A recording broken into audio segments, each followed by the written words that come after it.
The Green Room, a dive into the minds of the artist.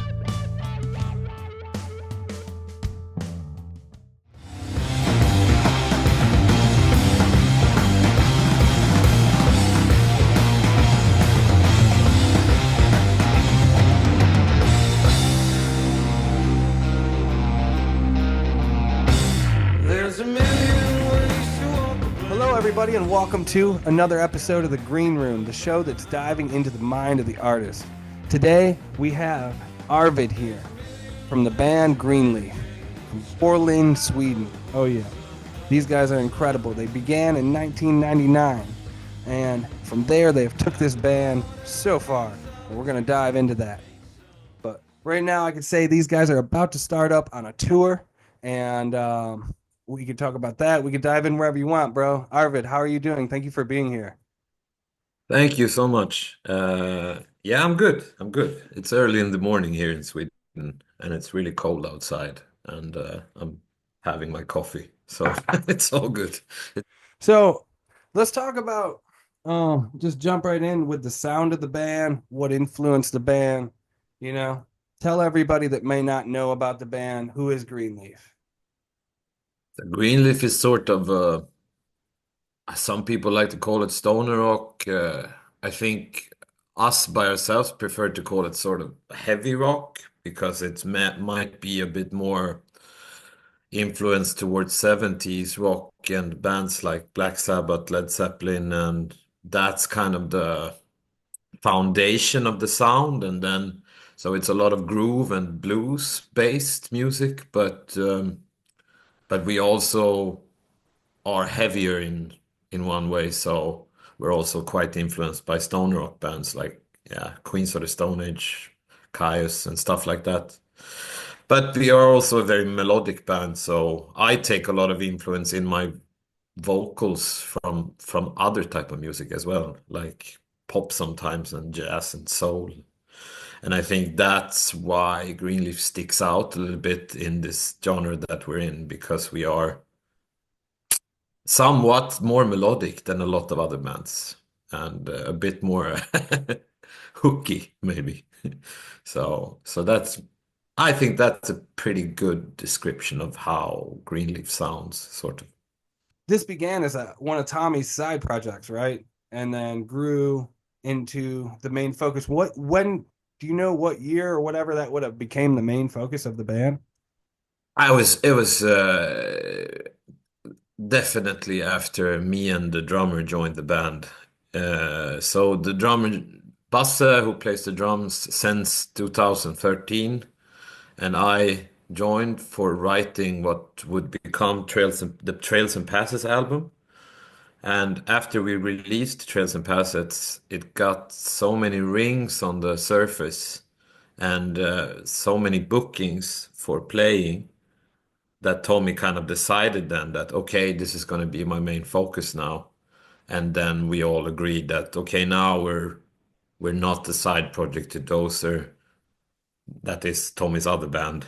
Now we are a full touring act, and but it was also kind of a natural turnover for Tommy because Dozer was going on a hiatus at the time. They were not playing because Frederick didn't want to at that point. He had two or three kids, I think, and also started to study engineering. So he was kind of, I mean, they've been touring for about 15 to 17 years then. So I think they just decided to have a break. And then it was natural for Tommy, who wanted to continue playing, to just turn everything over to Greenleaf. And we were into that because when we started playing live, we realized that we loved playing together so much. It was this special thing with Greenleaf, really. So because Greenleaf is good on record, but Greenleaf is something completely different live, I would say. I don't know why, but it's a very special thing that we have together. I've never played with anybody else where I felt so comfortable on stage and also being so invested in making the show really, really good. it's very rare that you find musicians that you can play together in that way, where it is like that, that everybody is equally invested in making it enjoyable for the audience. I don't know. It's very special. When you find something like that, it's really hard to not play, if you understand how I mean. I do. And Mhm. I was watching through some YouTube footage of you guys, or it's a live show you have on, and the bass player is just he's playing guitar, he's playing riffs with Yeah. Tommy. And I mean, you're right there, and it's like this is a massive sound for a four-piece band. I Yeah, mean, that's what a lot of people say. Yeah. because it's really a three-piece. I mean, if you were to be singing or whatever, I mean, you're not playing another guitar player, so or as a No. guitar or nothing. So that's your vocal, but that's a big sound. And I mean, I seen like the crowd, the energy that's brought. They about ripped the dang barricade down to get on stage. I mean, I would too. Uh, you guys are just thrive like I don't know. I've and what's cool about it is it brings the, you know, some of the technicality or the heaviness or whatever you want to call it of some of the newer metal that happened, but it also, like you said, it has this old school heavy rock vibe like Black Sabbath, and it's almost brings the bar up a little bit from Sabbath. I mean, you take some of Sabbath, it's Yeah, it is. faster. I mean, to as a, as you said, we're kind of like a trio with a singer. Right, But right. that's the thing. It demands a lot. It demands a lot from the musicians in the band. Like Tommy, Hans, and Basse are incredible players, You and could it take wouldn't. any Yeah, member of it. Greenleaf and put them in a band with slouchy players, and you'd still have a great band with that one guy from Greenleaf because you guys are all, it's a super band. I guess that's basically what I'm trying to get at. It's a super band. Like, you guys are on another level with what you do with four people, I feel like. But and I'm not just trying to say Thank that, you. but like I mean, I listened to a lot of music and I was impressed. I was like, this is four guys. I'd been listening for some time to you guys too, and then I was always under the impression that there was it. I don't know, the way he plays bass, it does sound like there was sometimes is another guitar player or somebody in there, and it's impressive. Yeah, But he I has mean, this incredible huge sound on the bass. I also remembered when we started playing with Hans the first time. He joined a bit later than the other guys, and I was just like, "What the hell?" Because it really sounds like it is a guitar and a bass, sort of. right, because he'll do your classic Yeah, walks and bluesy riffs sometimes, and he knows when to chill and hang back. And then yeah, you guys will like glance at him or something will happen, and then it's his part, and he flirt. And I mean that was one of the best things about Black Sabbath was the bass player. I mean of everybody course, loves him. yeah, And yeah. what's one of your favorite songs from the band if you had to pick, and maybe you don't have to say this one's my favorite, but maybe an album that spent a lot of time on, or something came natural. Just anything really. So for me, I think that there's a lot of special songs that I really. It's usually like one or two tracks, you have from every album, but we when we recorded, I think Echoes from a Mass, that album is a bit special to me because I we recorded it during Corona, and I had a really tough time because I got divorced right before Corona, and I really fell into a pit of devastation. We had a kid together, and yeah, she left me for somebody else, and I was really fucked up. And then 1 month after that, Corona came, and then like 70 shows canceled, and I was just like, what the fuck are we gonna do now?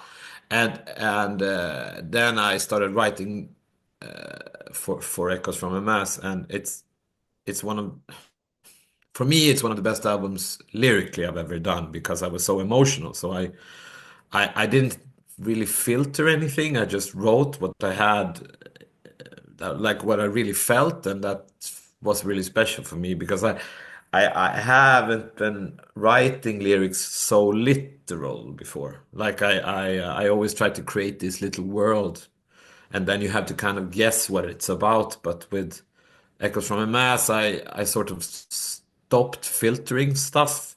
I kind of went straight on with lyrically, and so for so for me that album is a bit special. The Head and the Habit is now, of course, the album that I think is the best because it's the latest one, and we're really Yeah. proud about it. But that is more like if you compare that to Echoes from a Mass, The Head and the Habit is way more like a hit record in a way. Also, it's more hooks on that one, where Echoes from a Mass is a bit more emotional and maybe a bit harder to get into. So but yeah, for me it's very special.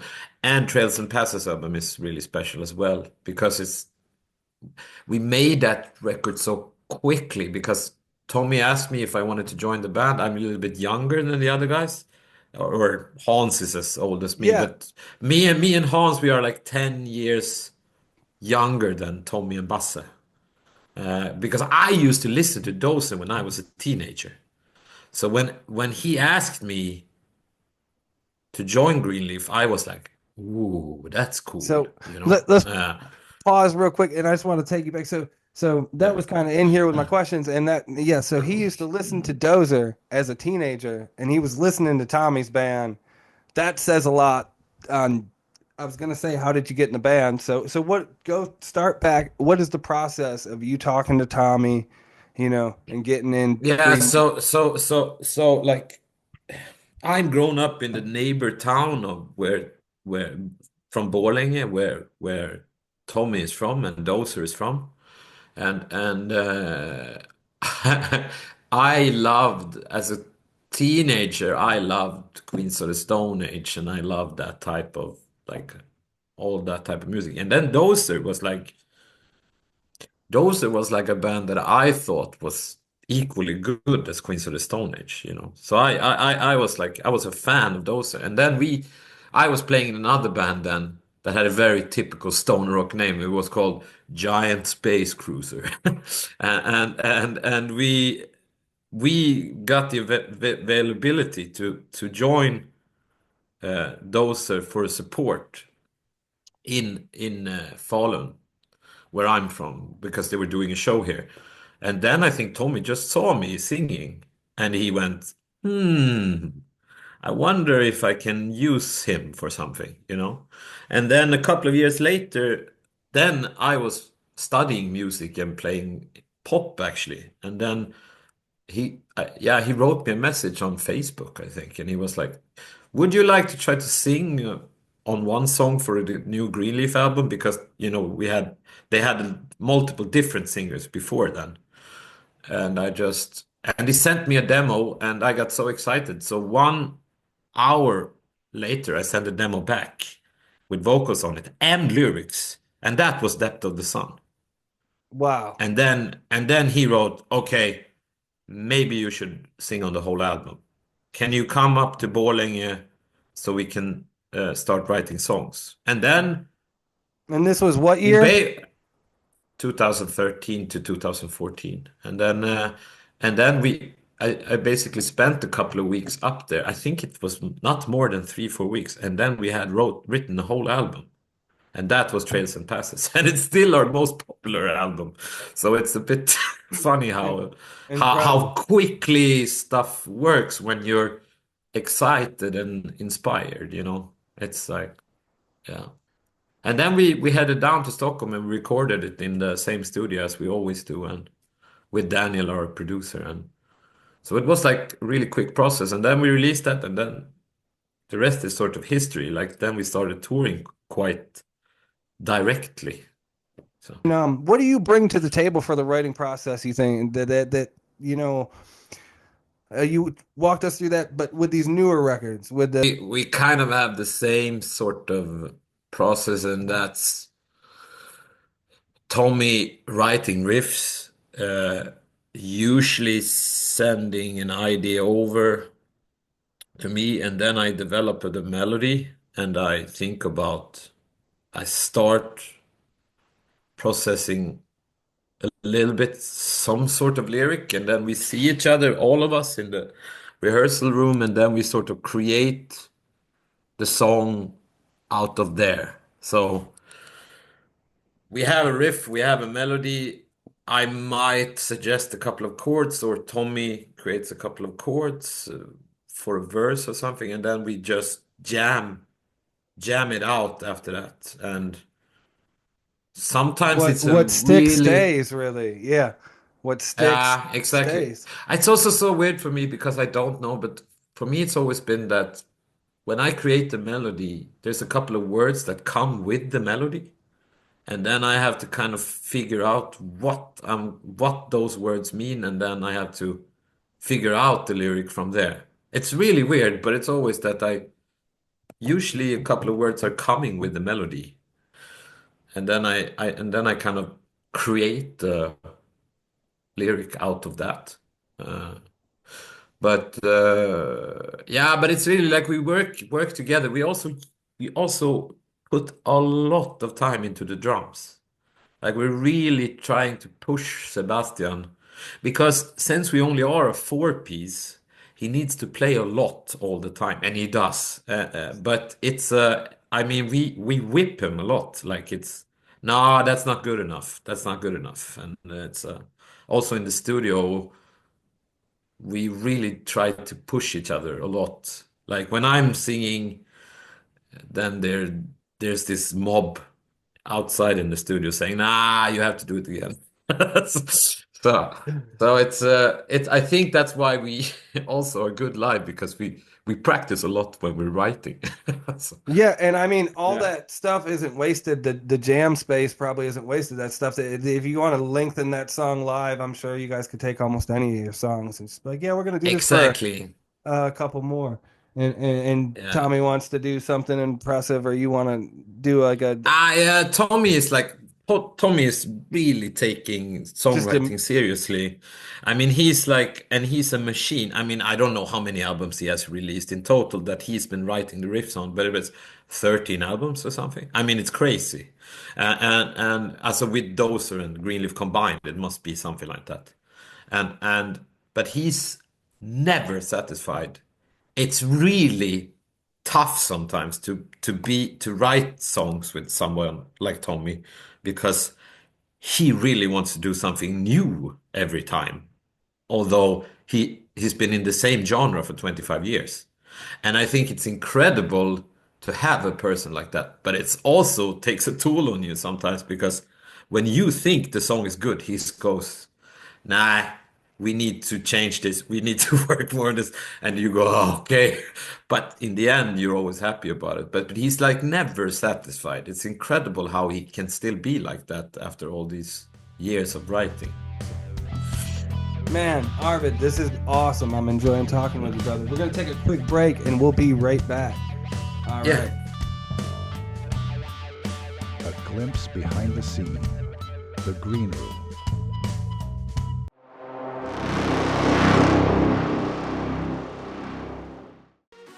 Check it out, mad simple. After you're set up with your account, all you're gonna do is go up and hit the upload button. After you hit upload, it's going to give you a list of all the places your song will be distributed. You can release a single, you can release an album. You're gonna go ahead and pick your release date, type in the record label. If you're not signed or you don't have your own independent label, you can write whatever in that box. Drop and drag your cover art, pick your language and your genre, and you're pretty much done. If you're an artist about to upload your first song, make sure you visit distrokid.com.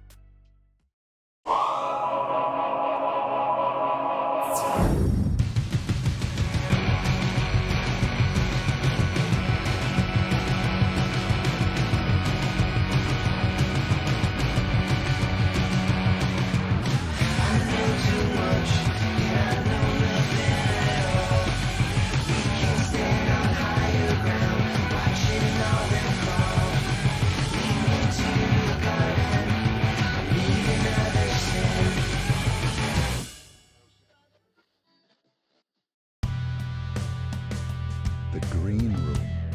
A dive into the minds of the artist. Yeah, we're talking to Arvid here from Greenleaf. And we had talked a bunch about your guys' start and your albums and everything. And I wanted to jump in at 2018. when you guys released um, "Hear the River." Let's talk more Mhm. about that and how that time changed y'all's life. Well, back in 2018, it was a lot of stuff happening, but first we released Hear the Rivers, and then I think that was also the first album that Hans was on, the bass player we have right now. And from 2014 and up to that point, we've been touring more and more every year. Um, and I don't remember if it was the fall in 2017 or if it was the spring in 2018, but we did a really long tour with Fatso Jetson. Um, I think it was like 4 weeks or something in Europe. And then, yes, of course, we released the album. I think that came out in March or something like that. And it got quite well received also, especially with Hans playing now and everything. But then in June that year, both me and Tommy became fathers the same month. So after that, we kind of decided to cool it down a little bit. I think we were playing in the fall also, but I think we did a 2 week tour or something like that. And after that, all of us have kids now, but we try to do a good combination of playing and still being able to have a family without being away dads all the time. So we try to do it season per season. So we try to do like 3 weeks per season. So 3 weeks in the fall, 3 weeks in the spring, festivals for the summer. Sometimes it's more, sometimes it's less. It also depends on the offers we get and stuff. But we try to plan it like that. So yeah, that's Do you yeah. want your kid? Do you want your child to play music? I mean, she's 6 now, and she's really into singing, of course, and she sings really well. Her mother is quite good at singing also. Uh, but yeah, in one way, sure, it would be cool if she became a musician. Of course, I would love that, but it would also be okay for me if she became an engineer with a steady job. I mean, being a musician is not always the greatest career choice. It creates a lot of issues also. I mean, to keep relationships together, to I mean, it is a special profession. You're away so much, and I mean, it's not for everybody. Yeah, people But to get but don't yeah. understand that it's almost military in ways. Like you go and you do your thing and you're away, and Yeah, and then when you come home, people things can be strange for a while yes, because you're so yes, used to the kick and everything. So I think it's a lot of musicians that have are struggling with and I mean, the everyday life when you're home, and and the road can wear you out, like in oh and out oh every. yeah. I mean, People act like I it's all a bunch of fun, but you get out there and you're doing it, and it is a bunch of fun, but it also wears that. It's so how is life on the road with y'all when y'all are traveling? You guys travel together? Do you guys stay in the same rooms? Are you guys separate? Yeah, How does it yeah, we're work? traveling together. I mean, before Corona, we were up to that level that we were able to take a nightliner now and again, and especially when we did co-headline tours. But after Corona, diesel is so expensive. So nowadays we go by van again, and then we sleep at hotels, and usually we share a room with one other member. We have two guys in the band that snore a lot, like really snore a lot. I'm not gonna say who, but so they share room all the time because I mean in that room it's like a earthquake. It's crazy. Um, but yeah, sometimes you have a single room and that's like the best the best days. But yeah, it's as you said, it's touring is tricky. It's because most of the time you just wait. I mean, you just sit in a car. Yeah, yeah. So And then so it's fun when so you're out there on stage and they want yeah. to and yeah.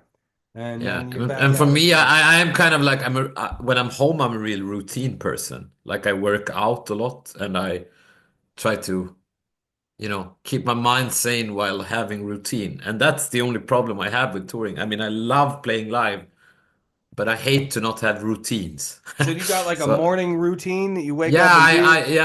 I do a bunch of I try to do a bunch of push-ups and stuff like that every day, just so I can be satisfied with myself during the day.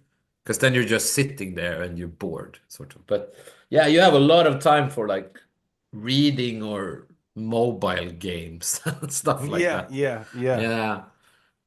Um, And but I don't know, I should be better at reading books, but so I'm not. do you So write on the road though a lot? I mean, you got yeah, time. sometimes it depends on if we have a an ongoing record that we're writing on, then it happens that Yeah, I and I can mean, sit well, for a yeah, couple. and the way that you write, I mean, because it's similar to kind of how I write too Yeah, vocally, and I mean, it doesn't really work like that. Like when I play guitar, because I play guitar yeah, and sing or whatever, but when I'm playing, so I could sit and write like whenever I want, however I want. You know what I mean? yeah, But exactly. with vocals, it's gotta like it's gotta come to you.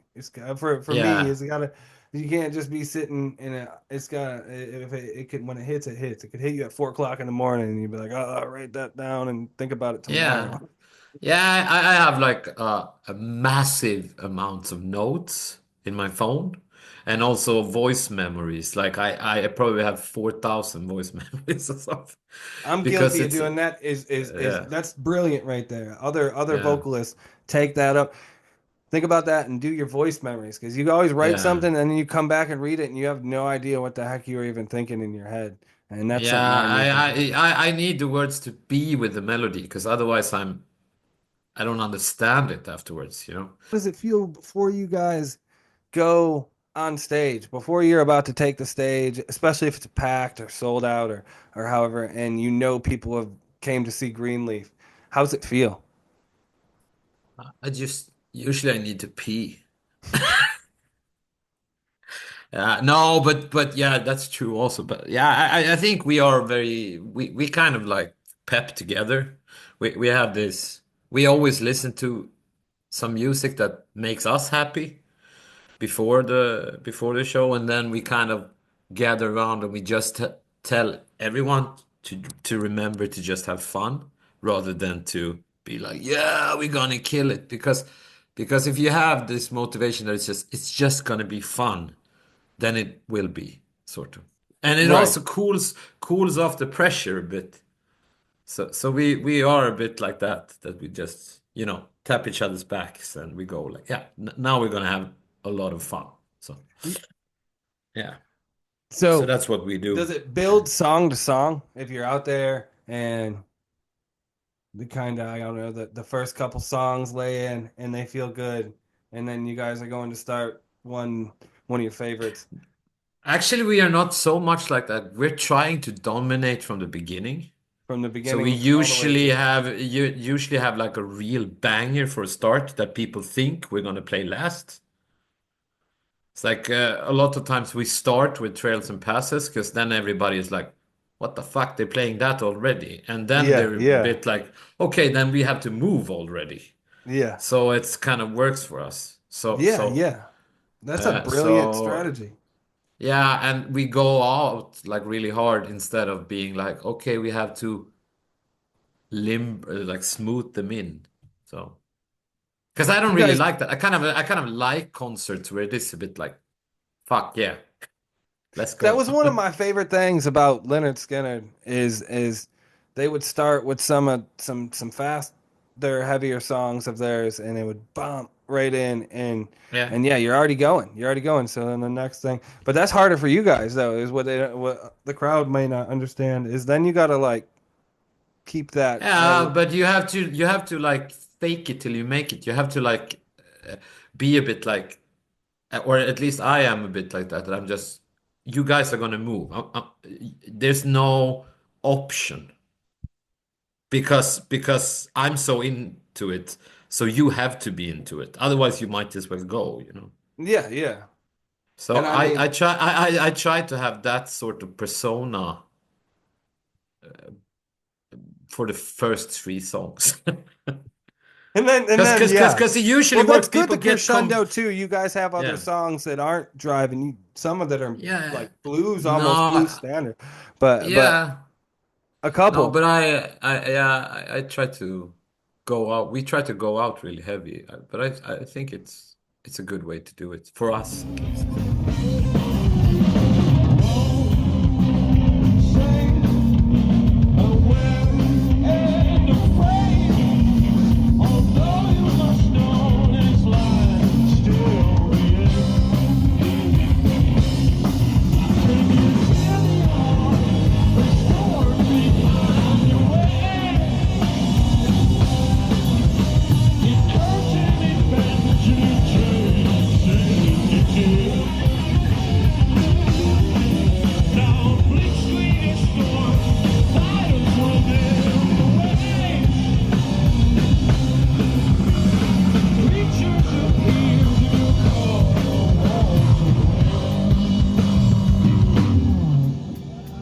So you guys just announced a new tour. Yeah, we How many got stops two and new tours coming, I think. So we're doing Australia in February. So that's 2 weeks in Australia. And then in what is it? It's the end of March we're doing Europe for 12 dates with a band from the US actually who's supporting High Desert Queen. I, I have to write Uh, that down. yeah, I think they're from Texas, Austin. Where? Uh, Nice. yeah. Uh, yeah, and then we have festivals announcements coming for the summer. And then we're also have more shows in the fall that are not announced yet. Well, Yeah. don't let any of the cats out of the bag. So you guys, well, Uh, I guess if you could let a cat out of the bag, do you guys plan to come to the United States ever? You said you're playing with a band from. we have plans for doing that. It's really it's a long time coming. I mean, we had a tour planned back in with Truck Fighters, but that was like back in was that 2017 maybe? But it got we had to cancel that because of Well, yeah, COVID has yeah. just screwed everything up with fuel Yeah. prices and People are writing and want us to come over all the time, and now those are headed over this year. I seen So that. then it's a bit like now people are really like, okay, so when are you coming? And it's not that we don't want to go. We want to go, but the problem is it's a financial issue because it's so hard. Also, we have to make money to be able to go on tour because we have as this is the way we do it now. It's Yeah. not we are not 24 anymore. And We something have all of to us in America can understand is the distance in between, say, Austin, Texas, and New York City is like a yeah, 19-hour drive. Well, probably more than that, I way mean, more it's than so many that. You're talking financial long issues with time. Yeah. playing in it's so many financial issues with playing in the Maybe US we right should now. start. We should start a fund, a Greenleaf Yeah. USA fund. Everybody drop $1 in it, and I we'll get mean, them it here. maybe we could set something up where you can kind of buy merch before we go. I don't know, Oh, that'd but be it is, cool. but because it's a bit like you have to have the visas, and only the visas is like 2,000 euros a person, and then you have the flights, and the flights has gone up so much since COVID. So that's extremely expensive. And then you also need a backline and a full touring service when you're there. I mean, that might be able to fix with the support. We have some ideas on this and we're working on this.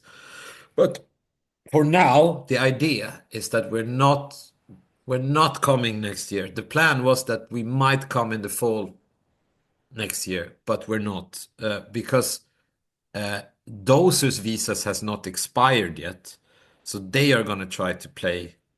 I think this is the plan, that they are going to play again in the US while their visas are there. And then it might be that we come into 2026. At least that's the plan right now. But I cannot promise anything because we haven't seen. We also have to kind of count on, okay, what fees will we get? And then from we're trying to plan it around the festivals probably. So maybe Desert Fest New York, Ripple Fest in Texas and stuff like that. Right, because So I mean, where it'd be fun. I mean, we're all adults. I We can got kids. if We got families to take care of. We got mouths to feed and things to do. yeah. So yeah, I Mm. totally, dude. Well, we'll maybe we, like you were saying, we could pull together some support. Maybe pre-buy merch or do something like a Yeah, fundraiser maybe. shirt. A fundraiser Yeah, shirt that has like it's a little bit exactly. upcharged, more expensive, so it helps to like build a fund. Who knows? We'll figure it out. What's Yeah, life like in Sweden? I mean, The I'm the you graphic guys, designer of the band, so maybe I can fix something up like a special edition somehow. I don't know. So yeah, yeah, and then just tack on like an but explain to everybody. Like I know a couple of guys that do that. Yeah, it's just more money, but we're this is the goal we're trying to make with it and push it like that. yeah, Uh, but yeah, how is life in Sweden? it's right now it's winter, and it's we're kind of in the. Also, we live. It's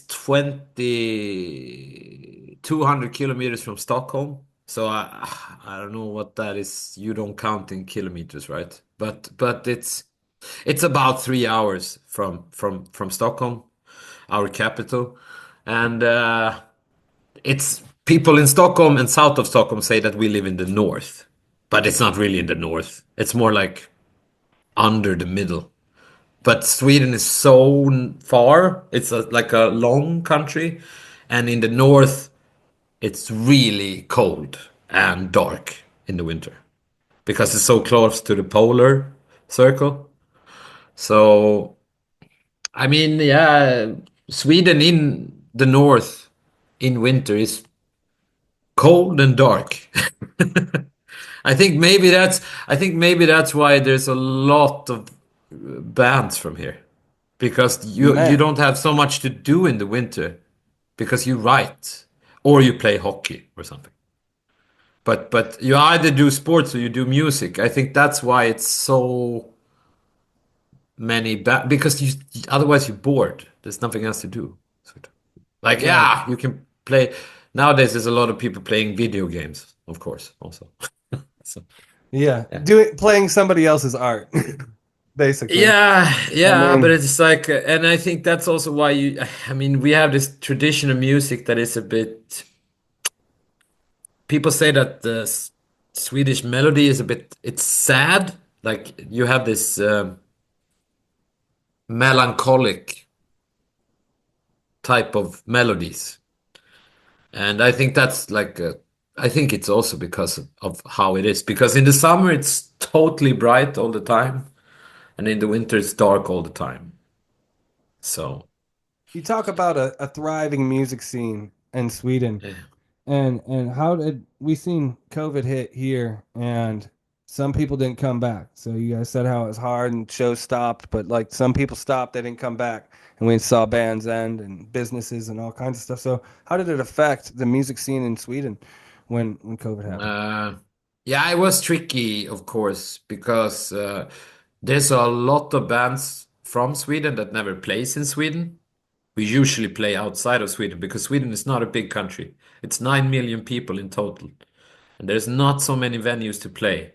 Like you can play three big cities, but that's it. So I mean, we Greenleaf, for example, maybe we do 40 shows a year in Germany, and maybe we do two in Sweden.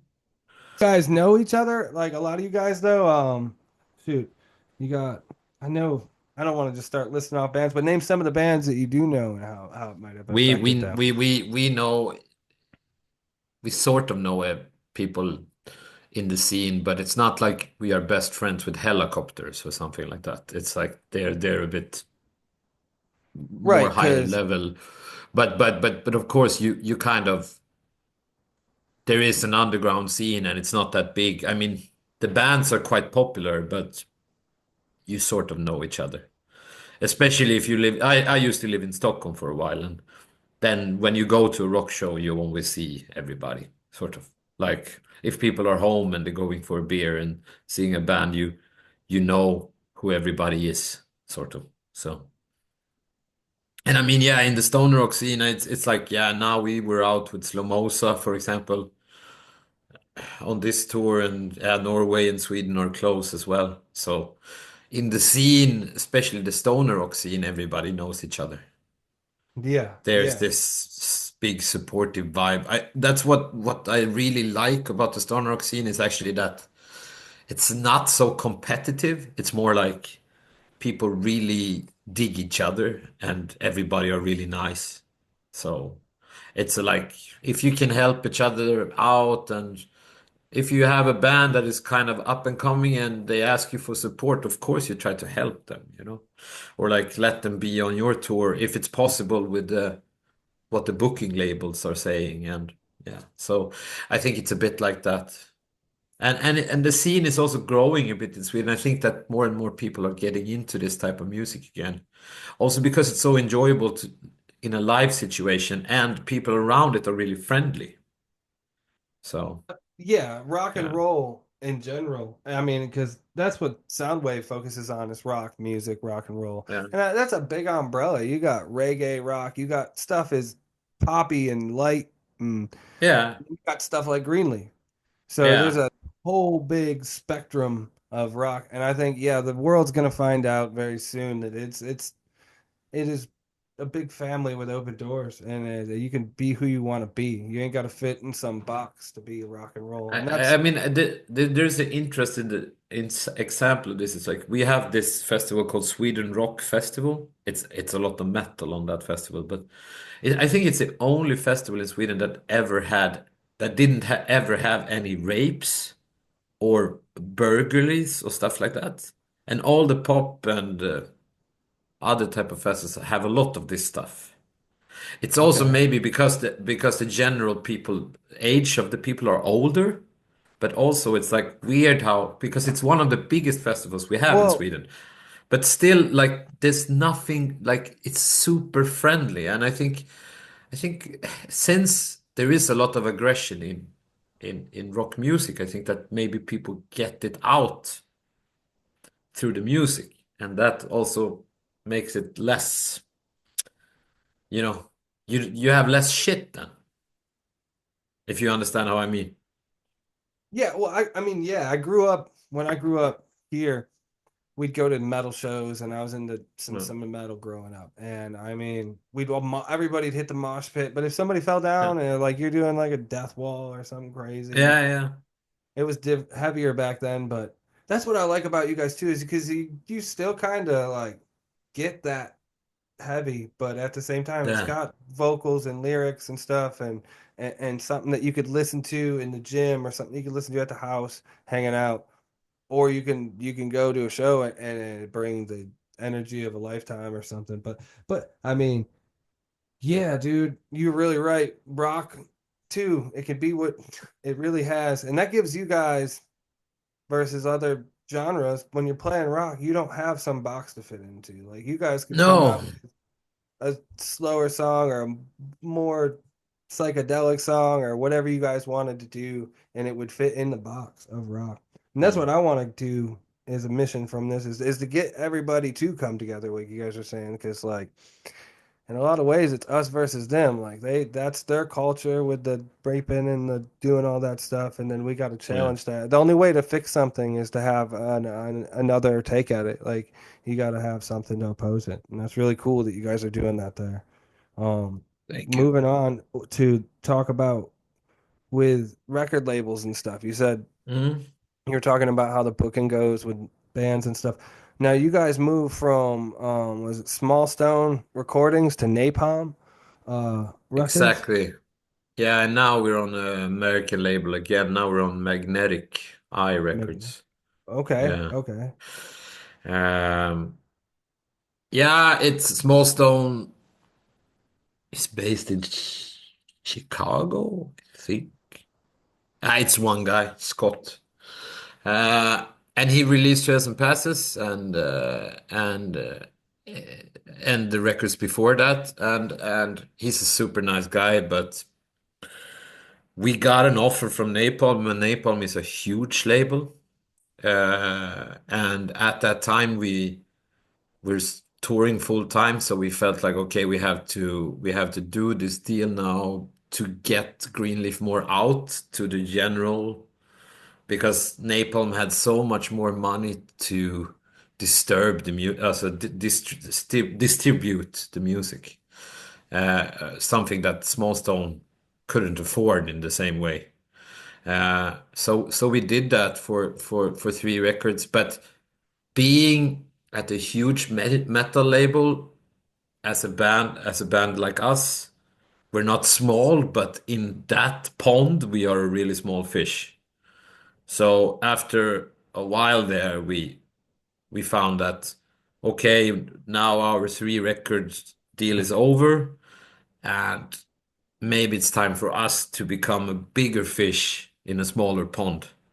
So that's why we went to Magnetic now, because we also know the guy who has Magnetic, Jad, and we know we got everything we wanted sort of out of the deal, and we also know that we are very prioritized, and that's what we felt that we weren't in the end at Napalm.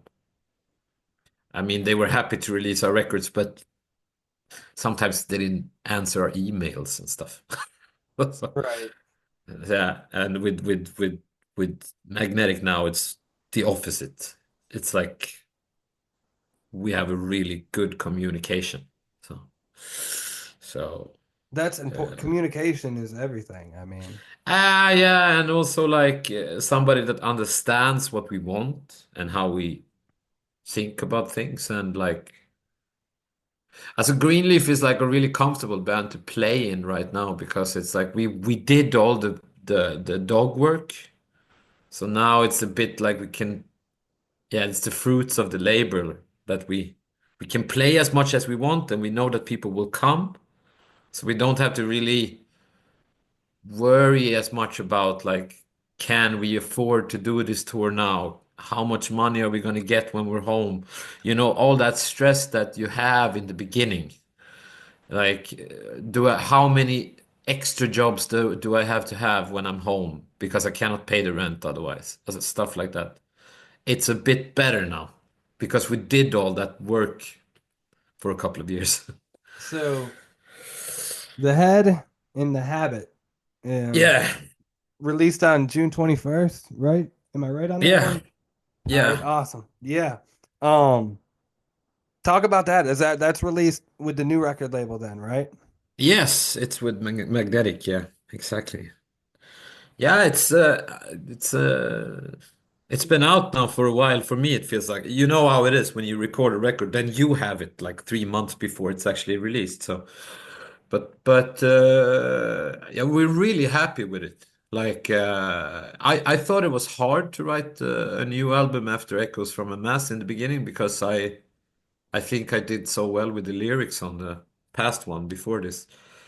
But when we started writing, it was like we had this new post-COVID energy, sort of. Because ever since COVID, it's been more fun to play live. It's like, it's so much fun to play live right now. It's crazy. I don't know why, but it's just like we have this energy in the band. And I think this is the first record where we really put that energy into the songs, like to the recording. Because it's like, yeah, Basse, the drummer, is playing the shit out of these songs, I think. I think he's doing a really good job on the drums. And yeah, and it's also that we made so many hooky songs. Like usually we make one or two, but on this album it was hard to choose the singles because it was a lot of this stuff that is a bit more, it sticks in your head, you know? Everything I've heard from the album has been wicked, and Thank I can't you. wait to hear more. Are you guys already working on something new? Yeah, actually, Tommy sent me two riff ideas last week, and it was the first two after. It sounded good, so I guess we're gonna start working again now. So, but we're not in a stress. We usually take 2 years in between the albums, so I think that's what we're gonna do this time as well. That's a good amount of time to really like get a little relaxing time and then get that the natural flow of writing back. Yeah, All you right, well, have we're to gonna like head off really. into a break, and we'll be right back with everybody. Thank you guys for watching Soundwave. You're watching the Green Room. All right. A glimpse behind the scene. The Green Room.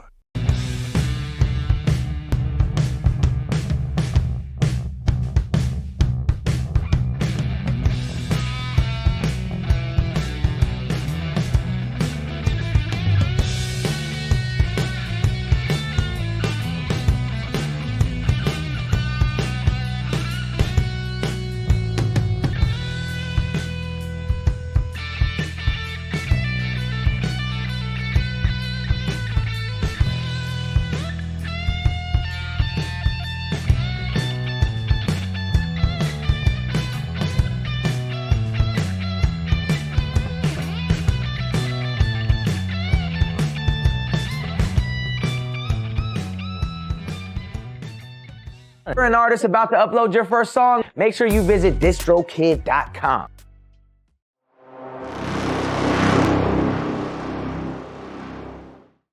The Green Room. A dive into the minds of the artist.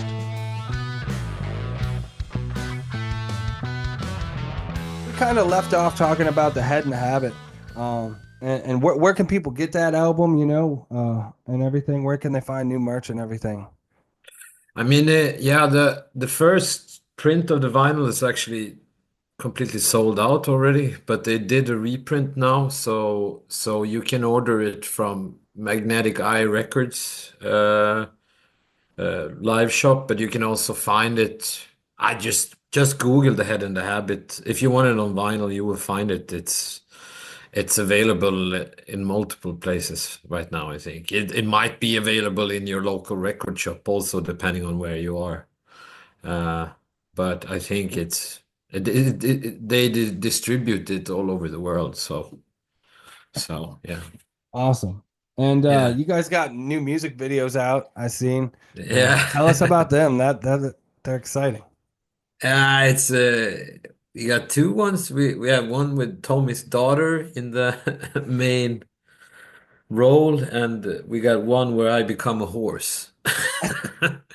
So so it's a lot of good stuff, but maybe I shouldn't talk too much about them and just let people watch them. But we try to make we it's important for us to not take ourselves too seriously when it comes to music videos. And we also have our friend from Lowrider, Peder, who helps us create the music videos, and he's sort of a mastermind when it comes to funny stuff. So we we always try to make something that is a bit different.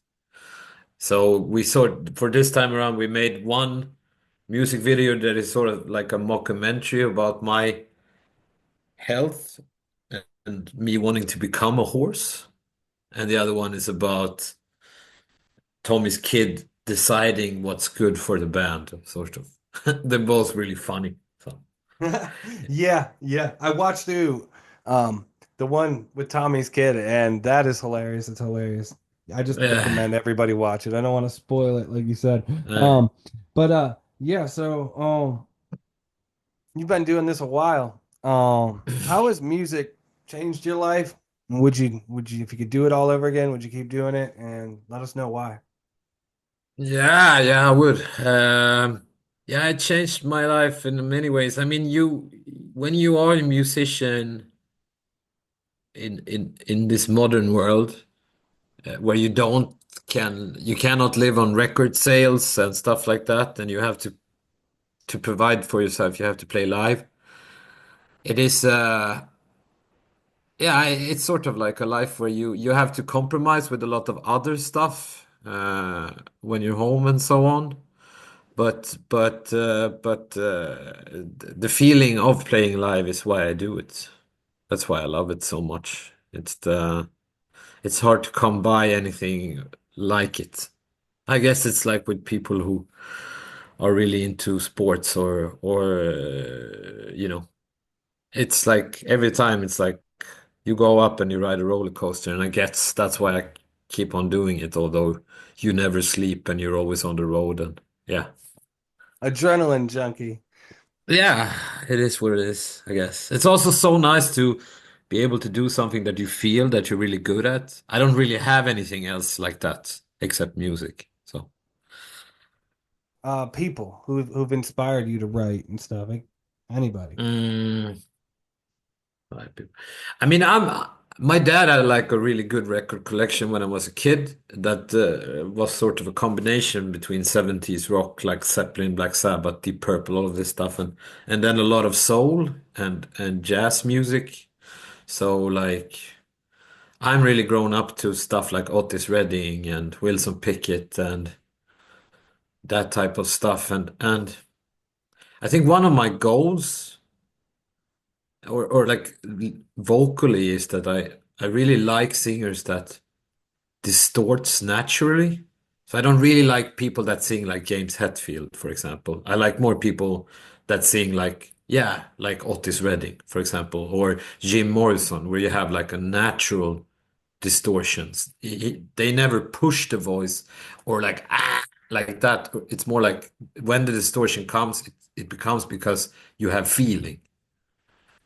Yeah. So all of these people are very influential to me, and also the way they act live, like that they are in this sort of smooth character, but also very lively, and they always try to pull everybody together with them, almost like you have a big living room live where everybody's supposed to be involved, rather than that you have the artist and the crowd. It's more like I want everybody to feel like they're also playing or like that they have a part in the concert. So artists that do that type of live performances are very influential to me. And there's a lot of soul artists that has that from the old days. Do you guys ever bust out anything in practice or rehearsal or anything that is I more? mean, we have that. I don't know if you've seen that on YouTube, but we've done a pretty, it's not famous, but we've done a pretty recognizable cover of Going Down with Freddie King. It's on YouTube. I think it has like 100,000 streams Give now me or one. something.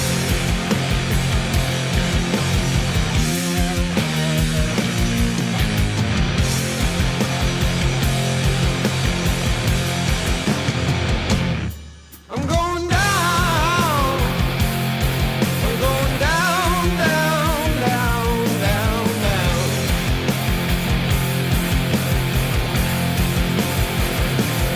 I'm going down my soul. Down, down, down, down. With your life, what are some goals that you have coming up with the new record release and everything? Um, do you have any like select goal amount that you would want to write this many new songs or some subjects maybe that you want to cover or anything that you want to do? No, not really anything like that. Just more like, I think for Greenleaf, it's a steady growth. It's not a quick growth, but it feels like it steadily becomes a little bit bigger for every album. And the shows are getting slightly bigger all the time. So I just want to continue that good rate.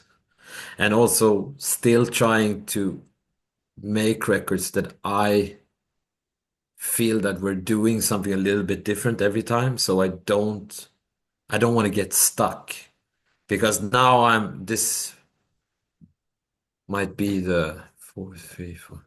Is it the fifth record I'm going to be in when we record a new one? Maybe. One album do you think in maybe 10, 15 years will still be relevant? No, I don't know, but it might be this new one or it is this Trails and Passes then. I think that it seems like people are always going back to that album. So I think it's something in that album that people just define also as the sound where me and Sebastian came in and Greenleaf became a real band. And I think that's like really important for our fans also. Oh, It yeah. seems like that people hold that record to another level, sort of. And it's cool that it is like that. It's always then you can always have your favorites by yourself, but it's also that you never really know what people will like the most anyways. It's like you That can guess, but closing, you never where can know. people find merchandise? You kind of went through that with the albums are sold everywhere. You Yeah. guys got the tour coming up. Where can people get tickets? And just anything that you might want to add in there. Yeah, so for tickets and stuff, soundofliberation.com would be the site to go to, but just Google on Greenleaf tickets and you will find it. It's the same for merch, you can just Google on it, but Lo-Fi Merchandise is our official page that sells our stuff. And then for records and stuff, it's you can just Google the title of the album and you will find it probably, but then it's the latest one will be sold through Magnetic Eye Records.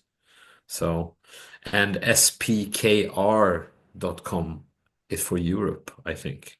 So all of that. But my biggest suggestion is just to follow us on our Instagram or Facebook page, and you will find all the information there. So, and Absolutely. that's Greenleaf Band at Instagram and Greenleaf Rocks at Facebook. So, yeah, Awesome. Well, that's yeah. man, we really thank you for coming on and everything that you guys are doing in music is awesome. We got Arvid with Greenleaf, and thank you, man. We hope to talk to you more Thank you. soon. Oh yeah. Yeah.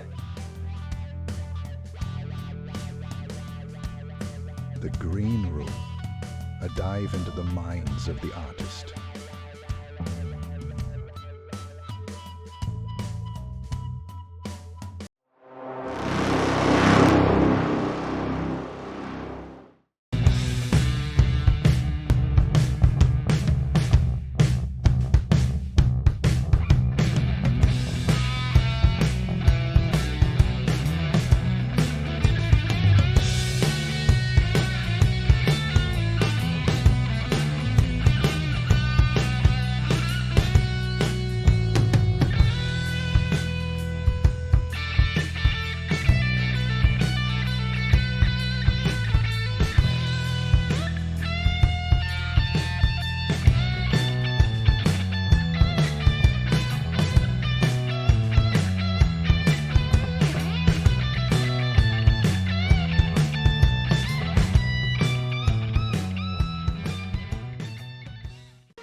Check it out, mad simple. After you're set up with your account, all you're gonna do is go up and hit the upload button. After you hit upload, it's going to give you a list of all the places your song will be distributed. You can release a single, you can release an album. You're gonna go ahead and pick your release date, type in the record label. If you're not signed or you don't have your own independent label, you can write whatever in that box. Drop and drag your cover art, pick your language and your genre, and you're pretty much done. If you're an artist about to upload your first song, make sure you visit distrokid.com.